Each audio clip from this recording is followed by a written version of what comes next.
Welcome to this Moving Panels One Shot. Let's have a nerdy little conversation. And today we are continuing our summer series on Mark Millar. We've already talked about who he is as a creator. We've discussed his political and social commentary. We've looked at the movies of Wanted and the Netflix series Jupiter's Legacy. But today we are just going to talk blood, bullets, and biting humor. Because we're going to kind of continue that commentary and talk about the violence and satire that is in all of Mark Millar's work. And it's because some people say it's his style. I think it's also just what makes a Mark Millar story. And with me is someone who can spot pop culture references faster than Hit Girl can take out a room. It's Nicholas Pepin. How's it going? It is amazing. This is one of those that honestly, when I originally decided to do this summer series on Mark Millar, I don't think I anticipated the level of depth that I would actually discover the more I would do research into his stuff. Yeah, I mean, there's a lot of depth there. I mean, we'll get to it, but I mean, the violence, the satire, I mean, most of the times people think it's gratuitous, but yeah, I don't necessarily think it is. I think there's a reason behind most of it. Yeah, and again, we've already talked about a couple of weeks ago, Justin Baker and I talked about the political and social commentaries that he puts into this, but we're going to kind of, in this one, talk a little bit more. We'll still have some of that in there, but we'll talk a little bit more about how he uses violence. Like, it's not just... Again, there is blood, there is cursing, there's twisted versions of heroes. It's over the top, but there's a little bit of satire in it. It's kind of funny. So even when it's brutal, it's kind of a little wink to the audience, And so let me ask you, Nicholas, do you ever think that Millar... is there anything of Millar's work that you think crosses the line? Or... do you think that that's just a part of the appeal of Mark Millar? For me personally, I think it's part of the appeal. Okay. I could see certain aspects of Kick-Ass, maybe even more Kick-Ass 2. Now I'm talking about the book, not the movie. Mm-hmm. Maybe you could make an argument that it's a little over the line. And I could see that some people might be more necessarily kind of turned off, not necessarily, probably offended. People get offended real easy. But no, I mean, for me, it's part of the appeal. I mean, it is, for lack of a better terminology, it is his style. I mean, it is what makes the classic hallmark of the Mark Millar, the Millar world. Yeah. Yeah. I think getting into that commentary, he's using violence as kind of a way to highlight, or I should say call attention to, comic book tropes, as well as using it to, like you said, kind of push some buttons, but to really, I think, satirize the medium of comic books, because he's not just doing it for action, he's doing it for commentary. So we're probably going to compare him a lot to other artists and whatnot, but I want to start off by asking this question. Do you think it's fair to compare his stuff to works like The Boys or maybe even the TV series Peacemaker? I mean, there's always going to be a compare and contrast. You're always going to, Marvel versus DC, this show versus that show, football over basketball, or, whatever. Yeah. I mean, it's human nature to compare. So is it fair? Is it not fair? I don't know. But Millar, I mean, all of that stuff came out around the same time, so it's hard to say that Millar inspired The Boys. But I definitely get a level of the coming when it came to at least the TV show. The people who are behind the TV show The Boys definitely took from the influence that Millar had, Yeah. And I think I'm more asking the question because I'm not saying there's not some depth in The Boys and not some obvious political commentary, especially political commentary, to be had, or social commentary to be had. But do you think maybe The Boys relies too much on not just the violence, but some of the, you know, the jaw-dropping moments more so than Millar does? I possibly. I mean, it's like, because I haven't read all of Millar's stuff. I mean, I've read a chunk of it. I've Yeah. read more than like one thing. So, when it comes to like Kick-Ass in particular, like there's a lot of like with Hit Girl, like I can't believe they did that. Now, if Hit Girl wasn't a 11 or 12-year-old, maybe, but I mean that's part of the point. That's where the satire comes in. That's where Yes, agreed. Yeah.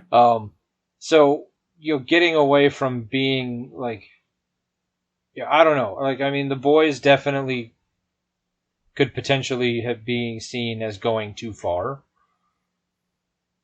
Yeah. but I guess that's all in the eye of the beholder, really. I mean, True. And it kind of, as much as people don't, well, I'm not saying people at the majority, but there are people out there who don't look at comic books as true literature, but it honestly is. And as much as you do with pretty much any works of art, there are people who are going to interpret it in different ways, who are going to find themes, and as we're talking about, commentary, and what is the author trying to say, and what is the, in world of comic books and graphic novels, what was the artist trying to convey in the way this was presented. And I do think that a lot of that can be honestly, can be both subjective and objective. So yeah. I mean, that goes back to, a series that we did a little bit ago with Alan Moore and The Watchmen. mm-hmm. I mean, that book is on the Times all-time greatest novel book, not just graphic novel. Mm-hmm. Like it's in the top.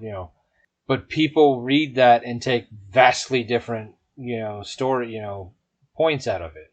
So I mean, it's not to say that like you said, it's all literature tends to be I mean, it's an art form, so it tends to be subjective. Let's talk about how familiar you are with, because kind of where he kind of started was with the Authority in DC. I mean, how familiar you are with his run in the Authority? I'm not super familiar. I'm aware of it. I mean, I know it exists.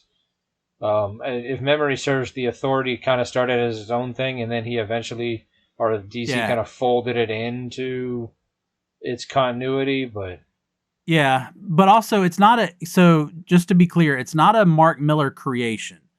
The Authority had already existed. Mark Millar came in around, I didn't write it down, but I want to say it was like issue 12, maybe, is when he came in. I think it was both him and Frank Quitely, who the two of them ended up working together multiple times.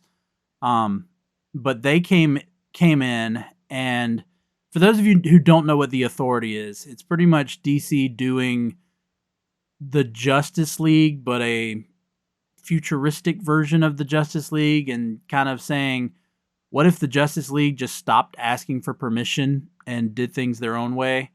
Like we ended up getting with The Boys, or some other takes on the characters, but because these weren't your clean cut heroes, Superman, Batman, Wonder Woman. These were this was a team of superheroes that were taking down dictators and were handing out justice all around the world, any way they wanted. And in fact, the way that Millar and Quitely were doing this actually caused DC and Wildstorm, because like you're saying, it was originally Wildstorm, eventually merged into DC. They famously censored a lot of Millar's work in this. Like there were the panels that were just completely turned, I think it was red, because they deemed the panel too graphic. And so they just completely colored it red. Like it just this entirely red panel. That's all it was. Okay. Yeah. And I think they even when there was blood and they were okay with the scene, they still like changed the color of the blood so that it wasn't as graphic. There was a homosexual relationship between Apollo and what was his name? Midnighter, I think was his name, that they ended up cutting. Um, and his run on the Authority came post 9/11. So there was a lot of things that DC just deemed, hey, this is too political, too risque to put. I mean, was it censorship? Was it Millar just pushing the line too far for a mainstream publisher like DC? That's a debate that would probably be its own conversation that we don't have time for right now. But do you think, I know you said you're not extremely familiar, but with me giving you those highlights, do you think edits like that, or actually, let me ask it this way. Do you think Millar went his own route eventually to get away from edits like that? Oh, absolutely. I Yeah. mean, going into working for DC or Marvel or one of the big, I mean, Wildstorm, maybe you can get away with a little bit more, but one of the big publishers, there's going to be certain expectations and certain things you can't do. Yeah. Well, and I say that, but then we look at, so again, this was, 2001, 2002, maybe 2003. And here we have DC, for instance, I mentioned a homosexual relationship within the Authority that DC toned down and cut down. I'm not going to say they removed it. They didn't remove it. It's still there. But to where now, here we are in 2025, and DC for probably the last 3-4 years, because here we are in the month of June, DC releases an annual Pride magazine. And Right. of course, we've got, John Kent, who is the current Superman, who is homosexual. So do you think that if Millar was doing the Authority today, that he'd be able to get away with a lot more? Yeah, oh yeah. I mean, 24, 25 years on later, I mean, yeah, there's a lot of things that you can get away with now that you couldn't get away with, especially right after 9/11. Yeah. But I mean, there's still DC is still beholden to it's going to be a little bit more tempered down Yeah.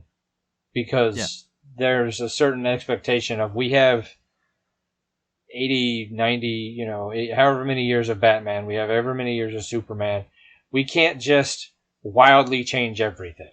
Like, we kind of have to keep somewhat of the status quo. Now, obviously, you can build and get a little bit more, as time goes on, but that's why they do so many Elseworld books.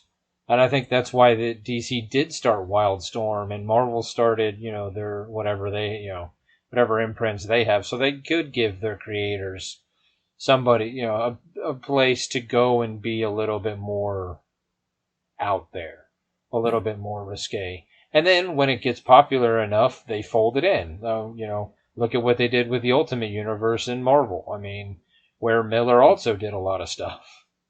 Well, and yeah, that was what I was about to get into. Pretty much he took the same concept of the Authority and he took it over to Marvel and he created the Ultimates, which you and I have talked about numerous times on this show. It's pretty much a reimagining of the Avengers, but in a more darker, more cynical, and obviously much more violent manner. I mean, I could break down each of the characters. The one I want to focus on though is Hulk.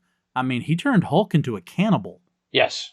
That was when I read the Ultimates, the having Hulk eating some of the soldiers or whatever it was that they were, the bad guys that they were going after, shocked me.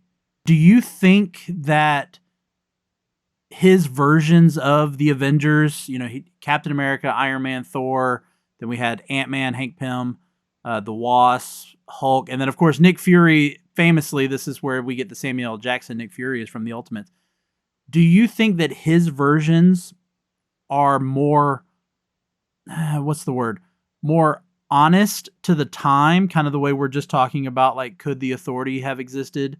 So do you think his versions are more honest to the time, or do you think he's still being very cynical in the I mean, way he's creating these characters? I think half and half.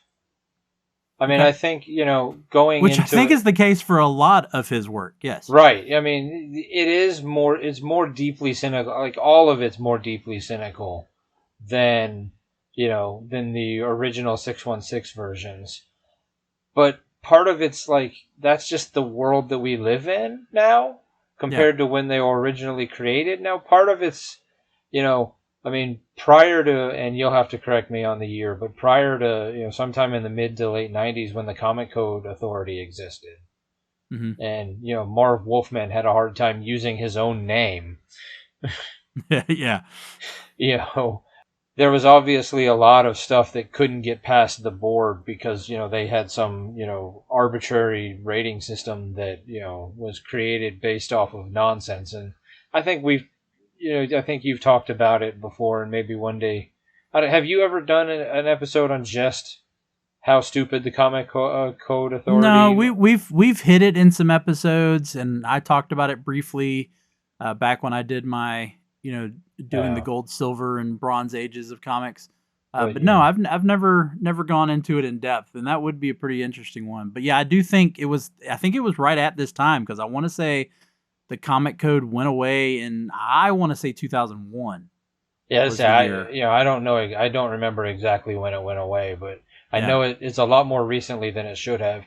But I mean, it's I mean, they couldn't say the word.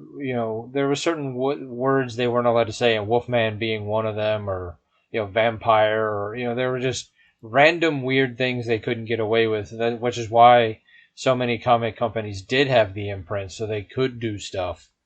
Or so many characters were just hinted at being this or hinted at being that, and then when it finally went away, they were able to kind of be a little bit more representative of what was happening in the culture. Yeah, and I kind of agree with that. Do you think though, because we're talking, so now we're getting into 2008 and then the existence of the MCU. The MCU definitely draws from Millar's Ultimates, not just in using Samuel L. Jackson to play Nick Fury, but I would say even like their portrayal of Thor is probably really closer to the Ultimates than he was to the mainstream Marvel universe at the time. But do you think that the MCU kind of tried to balance it a little bit? Yeah. Oh, yeah. I mean, the MCU definitely, and as somebody who read from the beginning of the Ultimate Universe with Ultimate Spider-Man until they ended it, and I know that in the last couple of years they've kind of brought it back. So, I haven't read any of the new stuff, but I read everything that they did from the beginning to the end. I can see a lot of where the MCU pulls from the Ultimate Universe, but I can also see where with the Tom Holland Spider-Man, they've definitely kind of taken both versions and kind of tried to meld it. So it's not just 616 Spider-Man or Ultimate Spider-Man. Kind of like with Andrew Garfield, when in the second movie, you're like, oh, this is just Ultimate Spider-Man. Mm-hmm. Where Tom Holland is kind of definitely a mixture of both. Yeah. Yeah, no, I do think the MCU has played off of both because kind of that same thing we talked about, bringing these characters into a more modern setting, but not going to the full extreme that Millar did with the Ultimates, but also not keeping them as, I guess, cookie cutter superhero. Because I think Captain America is probably the best example of that. They clearly have gone more to the traditional Captain America than to Millar's ultimate version of Captain America. But once they started to develop the character a little bit more, there are little hints of Millar's take on Captain America. A little bit more of the, these are the rules. I'm going to stick by the rules and screw anybody who doesn't, follow these rules.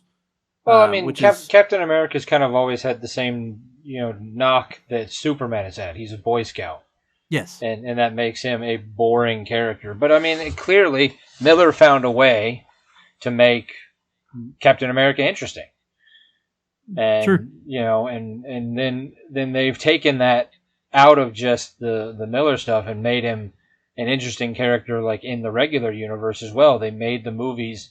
I mean, that trilogy of Captain America movies, the original one, I know they're on a new one now, but that original trilogy was probably the best three movies of the MCU. For the set, like, obviously, like, my opinion is like Thor Ragnarok is one of the better movies, but for the three Thor movies don't hold up as a set as they do like the Captain America ones. Yeah. But that's not what we were talking about. So No. But yeah, and it's interesting you bring that up because you've got the first Captain America, the first Avenger, which is probably more traditional Captain America. Then you get into Winter Soldier, which gets a little bit, definitely into that political commentary. And then funny enough, you then go into Civil War, which again is based off of something Mark Millar had to do with. right. So, which again has that political and social commentary that goes along with it as well. So, yeah, absolutely. Well, let's get into the movies. Let's talk about some of the adaptations. We're not going to do them all. We don't have time for that, but let's hit some of the ones that we're focusing on in this summer. And let's start off with Wanted that we covered a few weeks ago.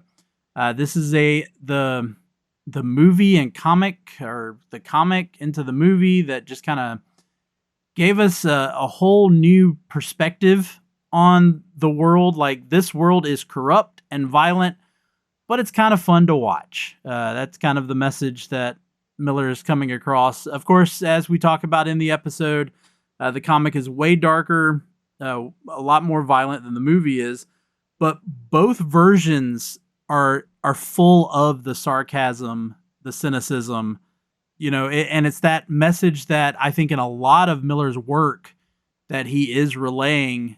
And in the comic, Wesley, the character of Wesley, pretty much says, "I'm the bad guy, and you're going to cheer for me anyway." Yeah.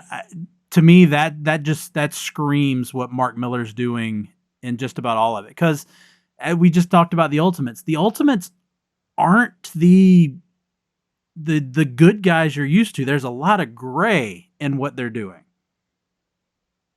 And then he takes something like Wanted and he says, well, what if we just say everything's run by bad guys? Right.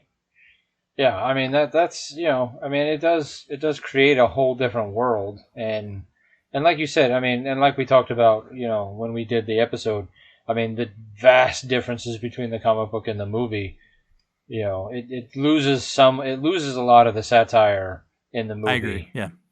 I do agree with that.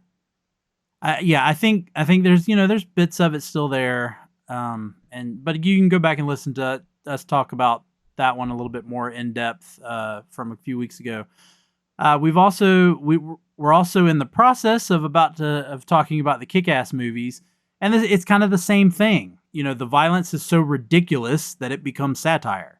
You're laughing while you're watching people get decapitated or blown up, or you're uncomfortable with, if you really think about it, you're uncomfortable with the fact that you're finding it funny.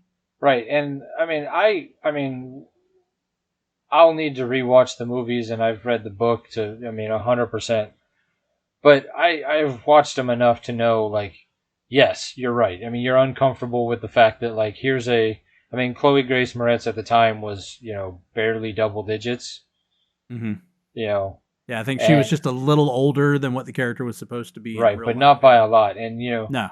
Some of the things that she was saying, like... Yeah. And some, and she's... I mean, both in the book and in the movie, she is probably the most violent of all the characters. And... Yeah.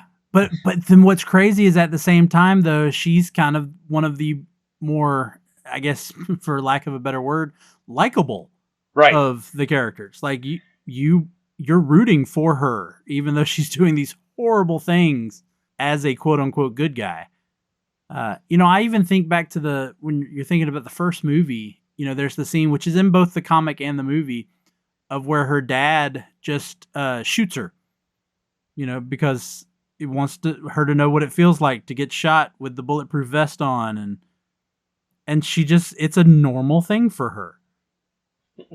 And I think that's what Millar is relaying, is that, hey, look, we live in a world in which this stuff is becoming normalized for us. Yeah, and he's probably trying to say it shouldn't be, but Oh, I agree. Yes. No, I do agree with that. Yeah. And then, even though we're not covering this summer, I do hope one day to cover the Kingsman and those movies.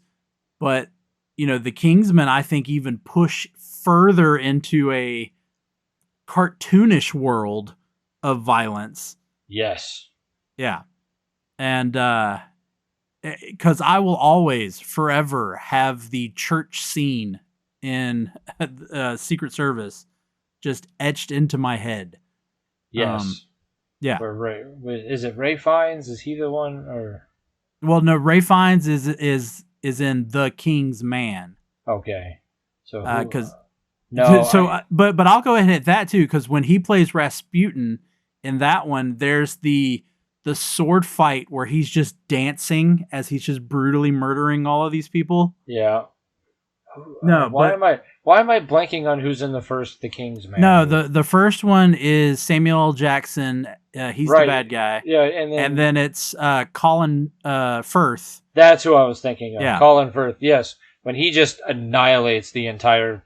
Yes. Yeah. Yes. Only for him to then be shot in the face. But yeah, it's that scene. And there's so much though I even think of, the Golden Circle, which is probably the lesser of the three, and just how clearly Kingsman was Millar almost doing his violence and satire like he's used to, but at the same time, it's kind of a love letter to James Bond movies. Right. In his own twisted way. In his very twisted way, yes. Yeah. Yeah. Because, again, it's brutal, but it's fun, it's flashy, it's ridiculous, and it's all on purpose. But then you've also got something like Jupiter's Legacy, which we also have already covered. Bethany and I talked about that one. And this is where his satire probably is at its... He backs off of the satire. And this is in both the comic and the show. He backs off the satire to tell more of a drama. He still is playing with, legacy.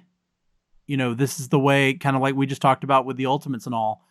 The way you're used to seeing things and the way it's portrayed in today's world. Dealing with morality that he does in a lot of his books. And just even the idea, talking about Wanted and the world being run by supervillains, but in a lot of what he does in his other work is pretty much saying, you know what?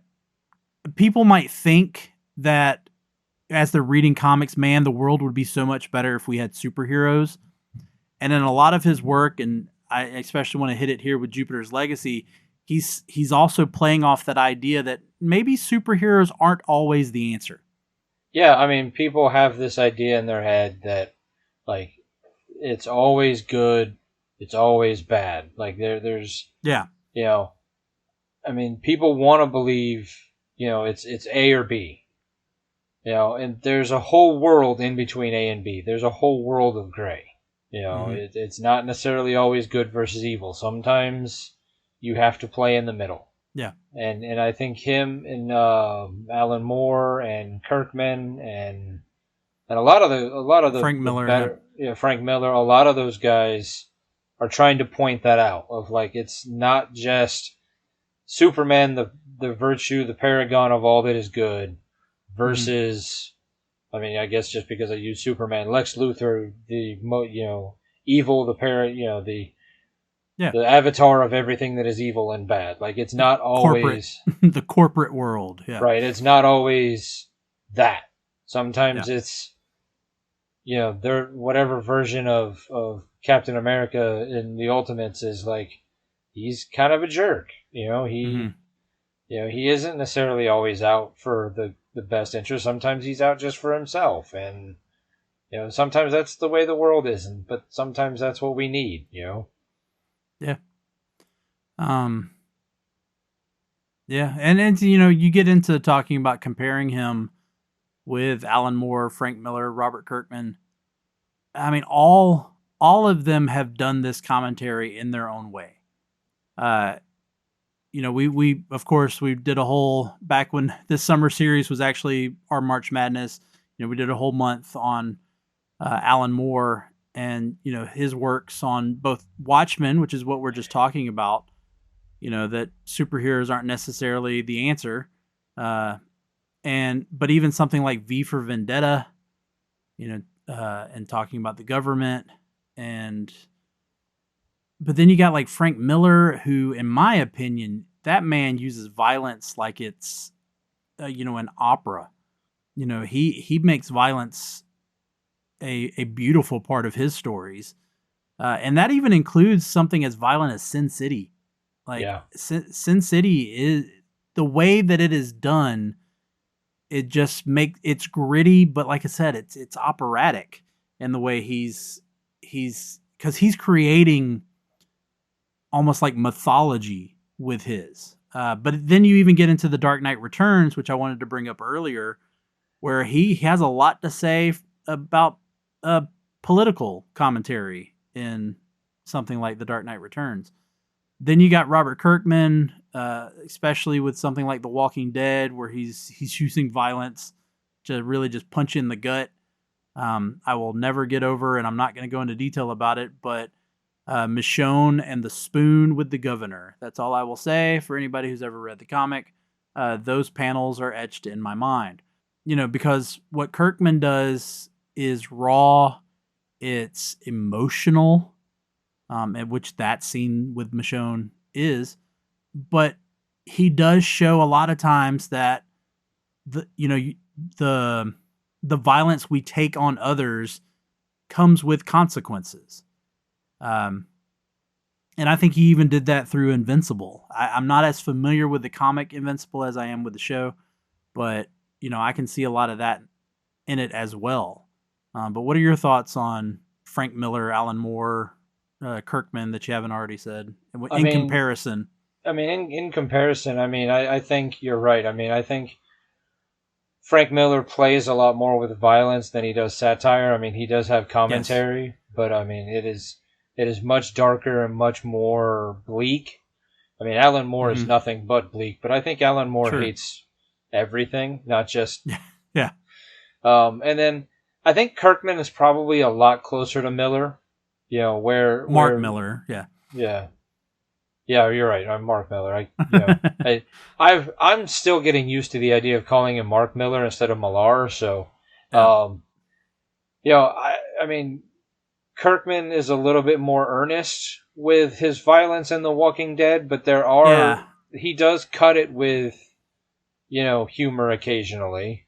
More so in like Invincible than he does Walking Dead, I would say. Yeah. And I'm with you on Invincible. I've never read Invincible. I've only ever watched, the first 2 seasons. I haven't watched the most recent one yet. But I'm behind on the show as well. Yeah, I agree. Yeah, comparatively, yes, probably Kirkman's the closest. But yeah, Mark Miller, his violence is often more satirical. Which separates him a little bit more from Frank Miller and Alan Moore. His violence is more flashy, it's more exaggerated, sometimes absurd when you get into things like Kingsman. And again, he is saying, look at how ridiculous this all is, yet how much you enjoy it. And I think that's the biggest thing that kind of summarizes Mark Miller's, style as well as the message he's trying to get across. That it's not just about shock; it's part of the joke, and it's part of the critique that he is making. So let's talk about in our best way to do it, because obviously we don't know the mind of Mark Miller, but let's talk about why Miller does it. Why does the violence feel necessary to his stories? I would guess it would be to drive home the point. Because, there is a fair amount of political nature behind some of it. There is a fair amount of... And political not necessarily being just governmental stuff. Like, political being, like, just your everyday, like, interpersonal relationships and your work stuff. Like, there's a point to it. I don't necessarily always understand it, Yeah. but Well, that's where I get into it's like, it's like true literature. Sometimes it takes discussion. Sometimes it takes, multiple reads to really draw out, what message is trying to be, explained in the work. I think ultimately Millar, kind of the way Alan Moore did with like Watchmen, and some others have done as well.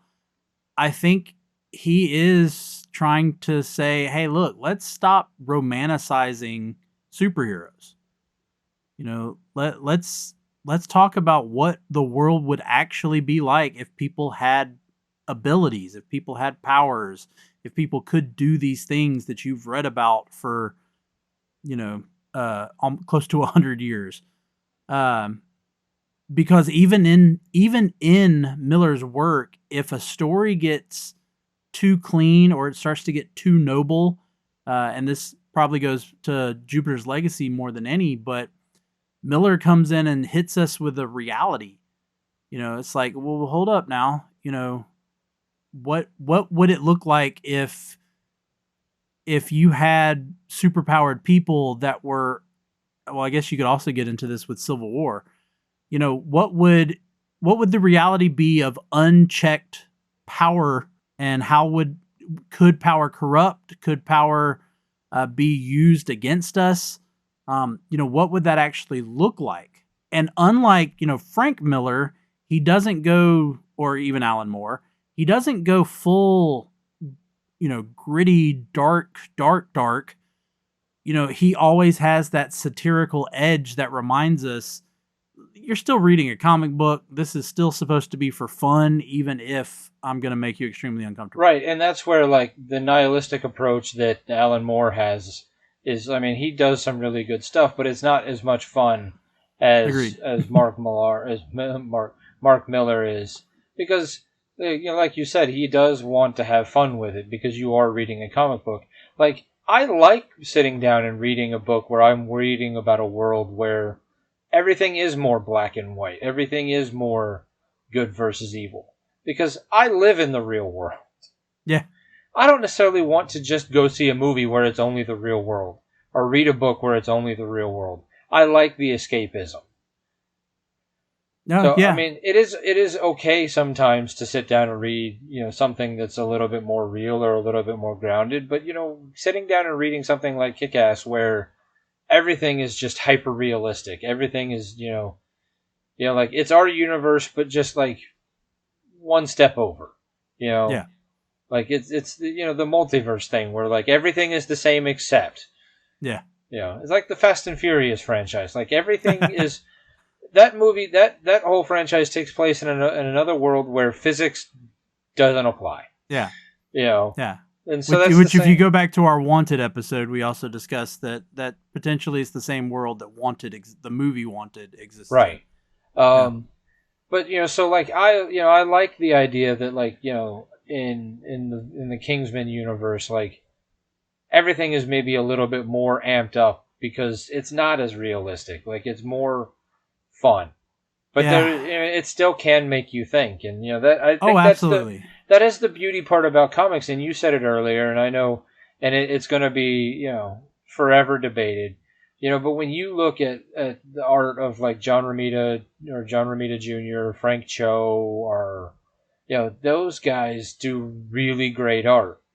But I think sometimes the writing gets forgot outside of when you get to the big names that we've already said.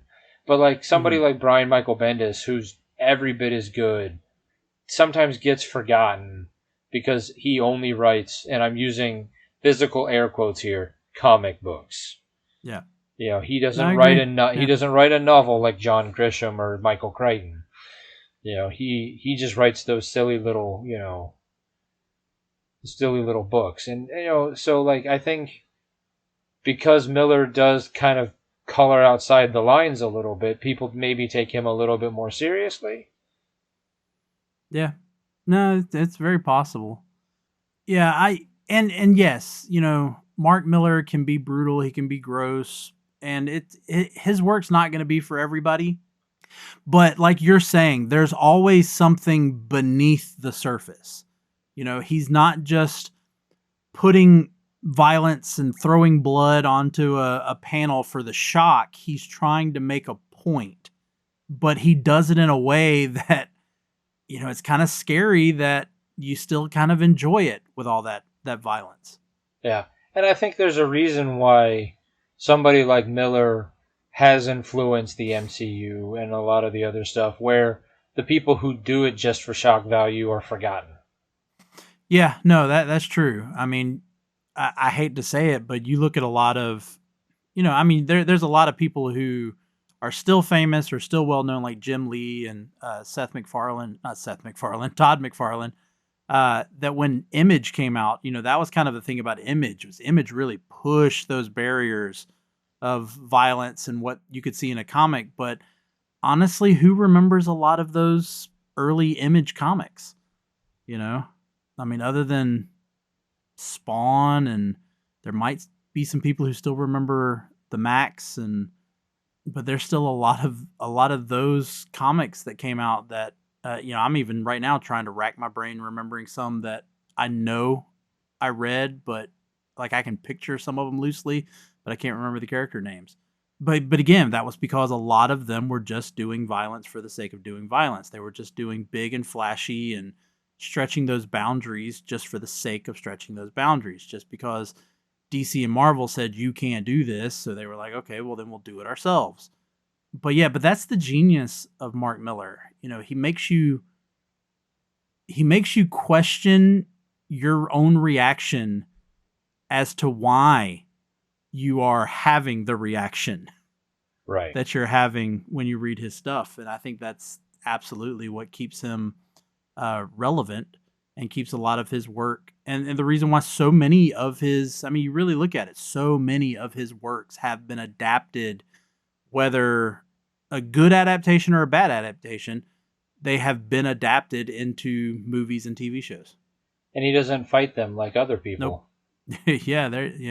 Alan Moore. All right, well, let's go ahead and wrap it up. And that's going to do it for this one shot. If you haven't, as we've already mentioned, check out our other episodes in this summer series. Again, we've already reviewed Wanted and Jupiter's Legacy. There's also our other conversation that I had with Justin Baker about the social and political commentary that Millar puts into his stories. And keep listening. We still got more to come. We're in the process of covering both of the Kick-Ass movies. And Nicholas is going to join me again as we determine what we think is the best Mark Millar adaptation.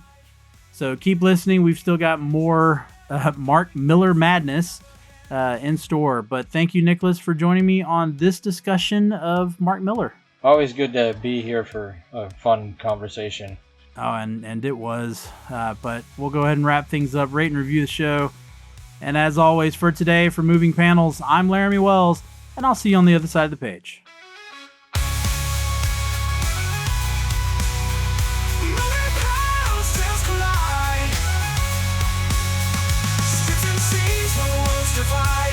From print to screen, the legends stand. Comic Kings with the upper hand.